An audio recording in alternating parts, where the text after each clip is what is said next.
Hey there, and welcome to another episode of Journey to Kidlit. As always, I'm Brooke Van Sickle, and today we're going to be looking at a fun book. It's called A Book. It's a book by Mordecai Gerstein, and it's actually told in a very interesting way. So that's what we're going to be looking at, is how do you tell a picture book in a different kind of way where it's not like a traditional format. So let's see what this book is about by starting in the beginning. So, starts. There was a father and a mother, a girl and a boy, and some pets. When the book was closed, it was night in the book, and the family slept. When the book was open, it was morning, and the family woke up. Yawn, yawn, yawn, yawn, yawn, snore. They did all the things families do when they get up and begin the day. Good morning, good morning, good morning, good morning, good morning, good morning, good morning. One morning, the girl asked about something that had been troubling her. I know we live in a book, but what is our story? So that's interesting, huh? Have you ever read a book where they don't have a story? So that's kind of where Mordecai actually has taken the idea of a picture book and decided that he's going to make the book the story. So I really like how he's imagining the characters in the position. I'm a big believer that you should imagine your character no matter where you're at. So I always am like, where's your camera angle? Like if I'm talking to an illustrator, where's your camera angle going to be so you know where you need to start your illustration, what point of view you're talking from. The same thing counts as you're a writer. If you're writing from a very specific point of view, especially like first person is coming right here. If it's third person close, if it's third person omniscient, like where do you expect the camera to be? So that's how you should be considering it. And that's what Mordecai did here. So he is imagining that these characters are looking up. They're like at the reader. And so it's kind of cool that they don't have their own story. So here is what they do to actually decide how they're going to do a story. And that is by asking all these random people that they find in the books. It's the story of a cat who looks for small things that move quickly. Goodbye, I'm off to hunt. It's the story of a fish who looks for the sea. Goodbye, I'm going to swim around and round my bowl and look.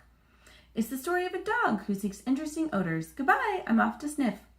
So throughout the whole book, everybody just offers their own opinion on what kind of story this is, including like common fairy tale characters and mysterious and creepy characters. And so it's just really, really fun. And then another really fun thing that Mordecai does is he incorporates a page turn, which we've mentioned this a little bit on the YouTube channel, is you need to have page turns in picture books, especially because it's going to keep the reader moving. You know, remember that these are going to be read out loud.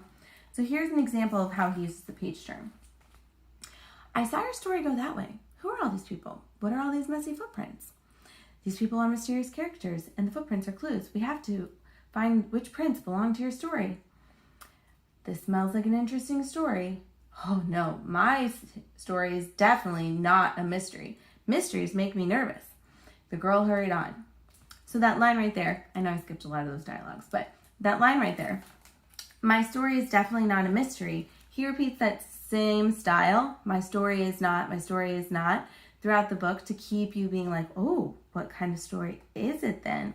And so that's something you need to think about too, is as you're reading, how do you want the reader to keep moving? Are you going to have a repetitive phrase? Are you going to have the way that the events happen? Are you going to leave them on like suspense so that when they page turn, it's like, oh, that happened. Those are just things as an author. It's really important that you lay it out in a dummy format so you see where those pages are going to fall too. That'll help you. And then another really cool thing that Mordecai does is he actually pulls in the reader and makes them a part of the story, which you can find this also in books like The Book with No Pictures by B.J. Novak, where he makes it appear like the narrator of the book is talking directly to the child.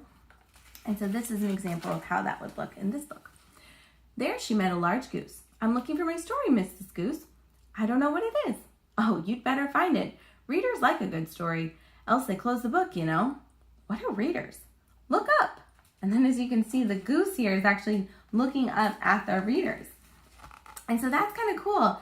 It's just a different way to kind of get your creative juices thinking, and maybe you can come up with a different style of book of your own.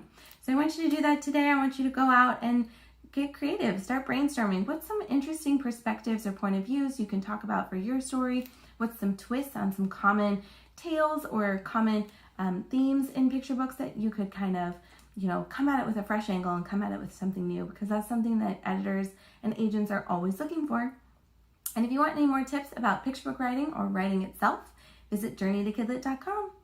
And as always, we post new videos every week, so be sure to subscribe to our channel. Until next time, happy writing!